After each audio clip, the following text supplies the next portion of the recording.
Hello everyone, this video will cover the worst mistakes that chess players make.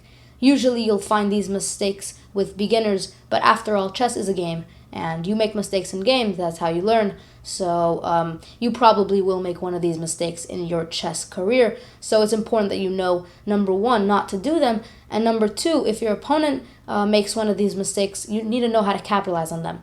So let's get into the first out of the 5 mistakes that I'll show you in this video, which is bringing out your queen too early in the match. Most players know that the queen is the most powerful piece and therefore will try to use it immediately or as fast as they can. But there is a big issue and drawback with this. So let's look at it. So after e4, you probably will see e5, and then some beginners will take out their queen immediately over to h5 and attack the pawn and also just start using a very powerful piece. And this looks very nice, very normal, but the problem with it is that if your opponent has any sense of what your opponent is doing, then your opponent simply could play a move like this. Or even a move like this was fine. Even moving out the bishop is okay. As long as your opponent goes ahead and defends this pawn, realistically taking out the queen hasn't done anything for you. Usually you like to castle kingside, so realistically it hasn't even helped you castle faster. And that's the first mistake, moving out your queen too early. And sometimes also you might recognize the queen as a piece that can help you attack, and that is true. So you might move out your bishop, for example, here, but still, and obviously now you're attacking this pawn very heavily, but still it doesn't do much for you, because after a move like this, you have to move the queen to another position, and the attack is over.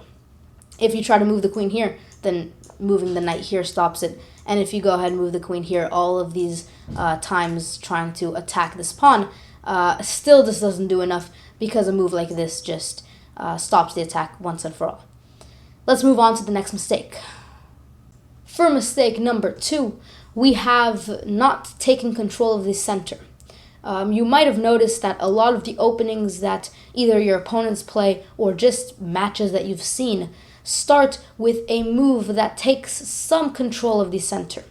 E4 being very common, D4, and even moving out one of these knights, although you're not occupying the center, you have a lot of influence on the squares in the center. And why is this important? Well, the center is essentially the control of the board. If you control the center, then you can reach so many more spots than if you don't. And so you need to make sure that your opening takes control of the center. Let's move on to mistake number 3.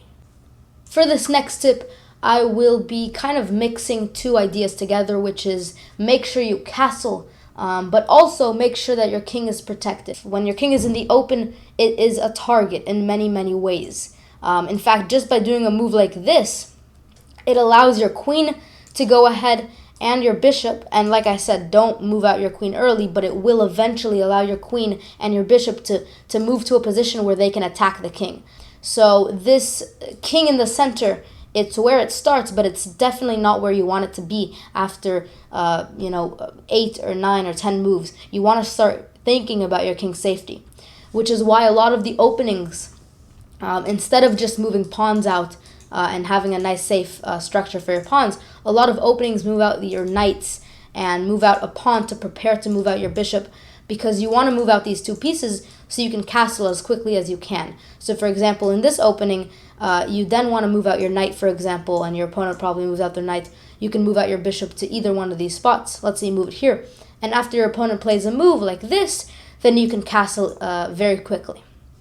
Notice that your opponent can't take the pawn. This is a nice idea. If your opponent takes a pawn, then you move your bishop here, or your rook, my bad, and your opponent has to move the piece back, and then you can go ahead and grab the pawn with the knight, as now you have this piece here. So you're going to get the material back. But like I showed you in this example, you need to be able to castle early, and look how much safer your king is in this example than it was when it was right in the middle. Let's move on to the next mistake. This next mistake that I'm going to be showing you is moving a piece in a row more than once. You don't want to move your pieces or the same piece the consecutively a couple of times, because then you're taking away the ability to move out other pieces and develop your position. So let's look at an example. If you move out your knight here, for example, and your opponent plays any move, you definitely don't want to move your knight again. Even though both of these spots, in fact, all of these spots that your knight can move to look reasonable enough for a knight, by moving your knight, many times, for example, your opponent can now play this, and now your knight moves back again.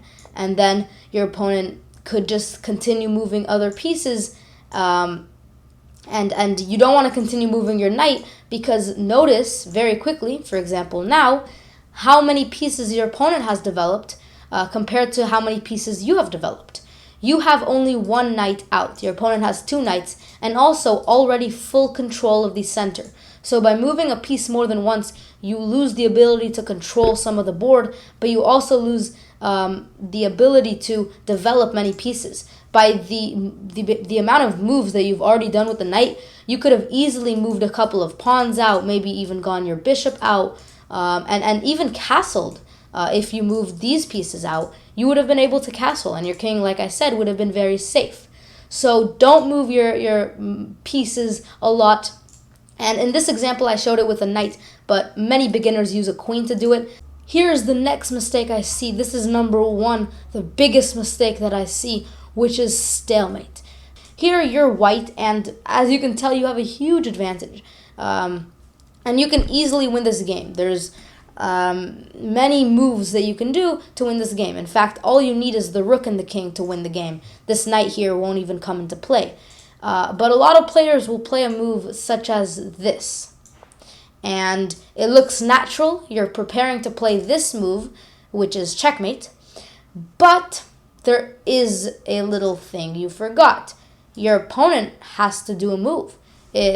Chess goes move, move, move, move, meaning black plays a move, white plays a move.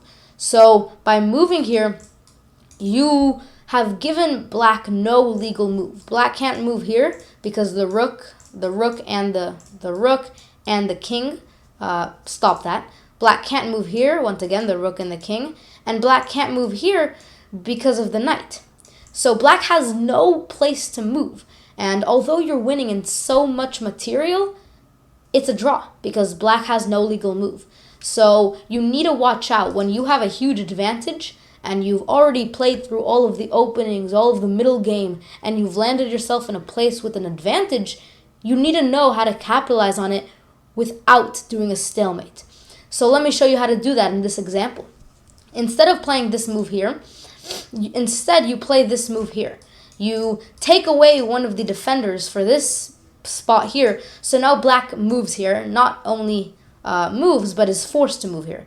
And then you move in your king here, and black is forced here, in which case you go ahead and play this move here, checkmate. And you can see that this was very simple. You didn't even need the knight, but a very, very obvious and kind of initial thought of moving the king over here to c8 just doesn't work. Hopefully you guys enjoyed this compilation of my 5 biggest mistakes that I see beginners make. If you guys have any more recommendations for videos, top 5 videos, top 10 videos, chess openings, chess traps, chess tricks, anything that you think I should make a video about, leave them in the comments below, and I'll see you guys next time.